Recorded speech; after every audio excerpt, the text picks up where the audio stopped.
كبعد ميلنا نفسه هذا باللي براتنا حافظنا الروج أهل علياتنا الجي كبعد أنا أمي الروج يا جبادك ده جري أمير كي هيبي ما يري بيدوي هذا سيري بيدوي هذا مقالة شلف هماس مركب مقالة شلف أنت كبعد هينا قلا سيري أنا أنت ميز كفرودي هذا بدون الله إن أنت كوجاد لامبول دولار كده بدي أنت كردت كم توري ميزك سعره أنا ميز كي كده ده مركم لاي قبضي. الشاو أنا كبرت يا كوجو تشكيلي. يرى معنا إن شاء الله ودنك أسكاينه. جاي تشكيلي. هيا. سكان معنا إفعالي سكان يودي سمعنا إن شاء الله سياق كبير. ما قاسنا على الشباب كجرت. على سن. هل كسر محاقة قبل سنة. كيف توجب هوينك. كيف تجيب هذا؟ ها. دجال ما قش. هاي. هل سنة على دجال قرن. ها. محاقة من سالك السنة مرك. سد بلود مسكرة يوناي معنا إن شاء الله. أنت كلام معنا جبهة. جبهة صوت دجال مقل جرين. قرمد معنا قرمد أو معنا إن شاء الله كيت أو معنا دجال كلامه. يهاي. كيف تقرمد كجرت. ها. دجال داعي قرمد دهان متكت مرك. ماي. وليه دجال بكلام. كدبنا waxaan al-shabaab ugu biiray degmada Saakow markaan degmadaas ugu biiray waxbarasho la igiyay waan yaraa waxbarashada soo dhameystay kadibna tababar la qaaday tababarkina waan soo dhameystay tababarka waxa ka soo galay degmada Saakow markaan soo dhameystay kadib jabhadaan noqday waxa ku soo hulgalay shabeellada hoose waxa kale ku soo hulgalay Hiiraan waxa kale ku soo hulgalay باي الشعب عن كبير لو إلا واتنكي لو ده عن كبير بوش من دينا عن كبير كل جي عن كبير قفير تشيل ماله بدين تلاقي تاوبرنس سدع بلوت سدع بلوت سدع بلوت حلو بارد سدع بلوت سدع قرية اللي بارد هاك إلا بيكي إلا يو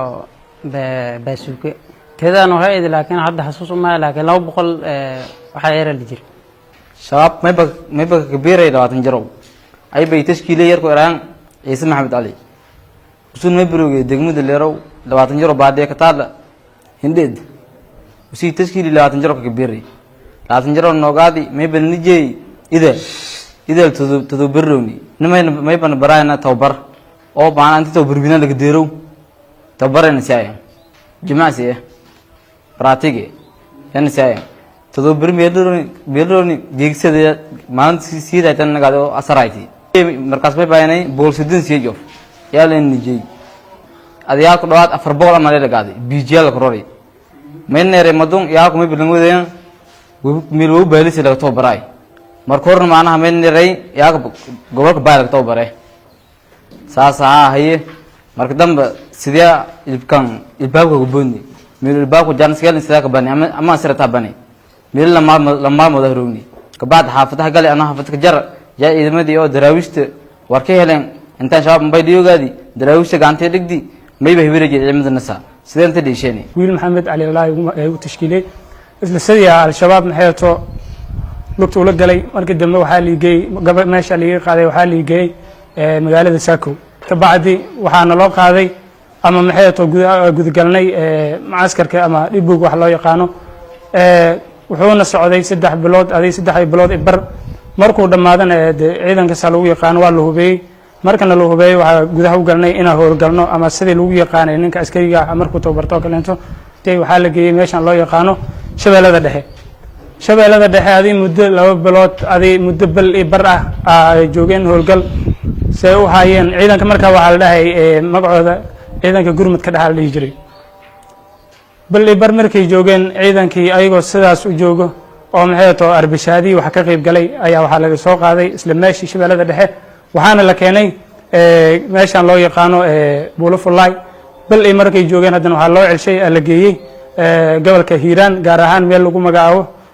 duleedka Buulaburde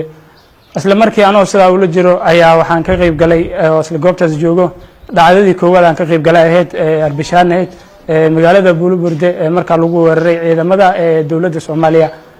dagaalka marka ka qayb galay ka bacdi waxa la igeeyay ama maxay too la ii magacaaway awalna u qaabilsanaa mootofeekonta darawalnama ayaa ciidanka jabhadda marka aan ka tirsanaa u qaabilsanaa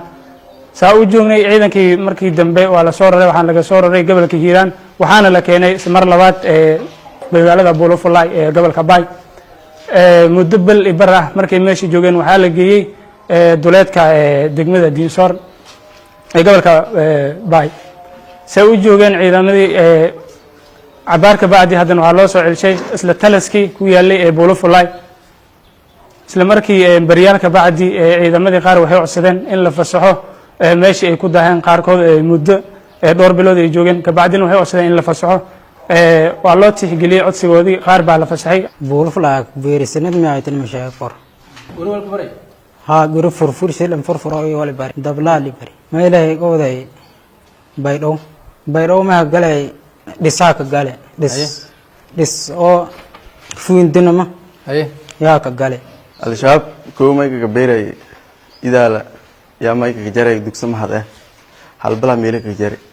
kadib hanagdi idoona qoy lansalaad nadgana isleeraa tashkiili al-shabaab tashkiili bush madiina saani saddex digaal labo waxaa waa hiiraan mid masguwaay waa intaasaan galbisa laba hiiraan iyo mid masguwaay labada hiiraan xagee kala dhaceen ay alali kabacdi waa soo dhiibi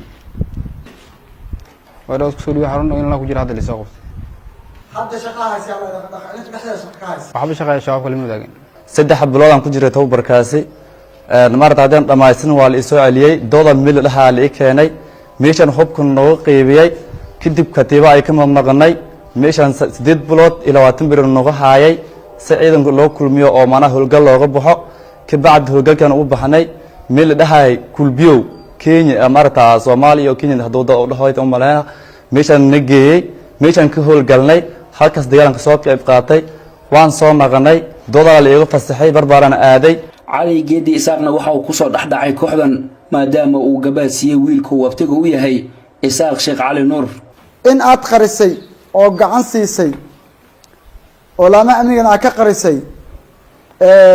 eedeysanaha lagu magacaabo isaaq sheekh cali nuur ibraahim ma jirtaa ha waa jirtaa adaa ka qari lama amniga ha intaas wali dhiday yarka abtigahay kan oona qari ha isoo telefoon indiri wali yari abtiyo magaalada rooga iyo xawaryarta rooga yari hayo yari meelanka seedi hakadi xaafadeshani al-shabaab ka tabayari hayo wali yari oo al-shabaab ka tabti dhagan ilmiga ka jeeyari sun wali yari abtiyo wal bilo wali roogayeen dhagan ilmiga wali jeeyo magaalada iskuulay magaalada lang ii ka soo malay magaalada iskuulay yari sidaan hor u sheegay eedeysanayaasha dhammaan waxay ka tirsan yihiin ururka khawaarijta al-shabaab gaar ahaan waxay u qaabilsan yihiin jabhadda iyo amniyaadka mudana guddoomiye jabhadda iyo amniyaadka haddii aan kala fasiro amniyaadka wuxuu leeyahay qeybo badan sidaan ognahay istidlaac iyo sahan iyo indhaan iyo howlgal qorsheyn dilal iyo waxbuu leeyahay labada eedeysane ee ugu dambeeya isaaq sheekh cali nuur ibraahim naaji wuxuu ku soo degay wiilka uu abti u yahay uu ku soo degay sida maxkamadda horteed uu ka sheegay markii waxaa teleefon u soo diray cali geedi waxaa teleefon usoo dirtay islaan oo walaal ay yihiin waxay ku tiri ma og tahay isaaq inuu al-shabaab yahay kadib uu wareystay waxaan ku soo eedaynay si gaar aan ugu soo eedaynay inuu asiga qariyey isaaq oo laamaha amni uu ka qari oo amniyaad ah oo loo soo diray in uu ka abuuro magaaladan baydhabo dilal qorshaysan kuna qaadanaya isaaq lagu siinayo $60 qiraalkiisa ay ku cadday mudana guddoomiye wax shaki ku jiro maaha eedeysanaha 11aad cabdifatax waa amniyaad isagana ninkan shabaab shaqadiisa waxay aad ugu qanacsan yihiin waxaa si gaar loo soo tababaray amniyaad markii jabhad laga soo wareejiyey tababaraa la geliyey tababar si gaar ah waxaa la soo baray sida dilalka qorshaysan loo fuliyo hadday markii ay maxkamadda weydiisay oo ahaa ma lagu baray wax dilal ah oo sida sahankaas ma lagu baray ma la barin dhah waa la baray qiraalkiisa ay ku caddahay mudana guddoomiye garsoor maxkamadda sharaf leh jabhadda marka jabhadda waxay leedahay laba qayb mid xarun degan oo ilaalisa xarumahaas iyo meelaha ka agdhow arbushaad samaysa iyo jabhad gurmad samayso baabuur lagu qaado gobollada isu goosha marka intaan jabhadda hadda maxkamadda hor fadhida intooda waxay ahaayeen kuwa gurmadka ah oo ka shaqeeya oo gobollada isu gooya si ay u dagaalamaan mudane guddoomiye maxamed ibraahim isaaq mursal wuxuu si gaar ahaan jabhaddaasoo ka tirsan uu ku shaqeey jiray motofecoon asigoo markaas uu adeegi jiray al-shabaab inuu u geeyo markii ay u kala gooyaan gobollada raashinkii loo geyn lahaa iyo sahankii iyo wixii markaas oo qudaar iyo loo geyn lahaa uu ka shaqayn jiray saas daraaddeed mudane guddoomiye waa jabhad iyo amniyaad isu jura waxaa maxkamadda hor fadhiya saas daraaddeed mudane guddoomiye maadaama ay qiraal yihiin oo maxkamadda qiraaladeena halkaas ay ku jiraan garsoorka uu ka qoray maxkamadda markii ay aadi weydiisanayeen sidoo kale cad u qirteen waxaa maxkamadda sharafta le ka codsanaynaa inay ku xukunto xukun waafaqsan shareecada islaamka isla markaana la waafajiyo aayadda 33aad suuratu almaa-ida iyo qodobada eeda ku xusnay ee ah qodobada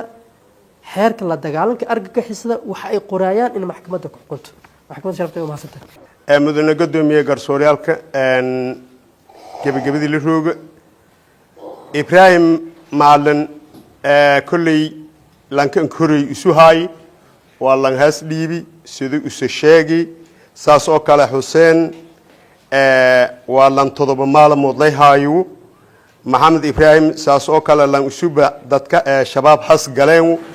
marka maadaama dhammaantii caddeeyeen aqlabiidiyo ani dadkan haas dhiibeen birsho dhagan elinka jareen maxkamadda sharafta leh aniye anfiirida qodobka 122 heerka habka ciqaabta Soomaaliyeed inta kaleena anfiirida qodobka 4aad heerka ciqaabta Soomaaliyeed ama lanka la raaw cali geedi isaaq waa lan gurisha isku roogi lanka haka dhuumada idiskooy la isu warhaay mahayn 20 maalmood kadib liin sheegay in shabaab ay isuuna sheegay in dhagan ilin jeeyo fadi wal ku diidi lanka diidin isuba afgay ka garade muwaadinkaasna in xurridiis isu dibliinsi intaas maxkamaddu ku codsaday waan hagabagabaysay wabillahi tawfiiq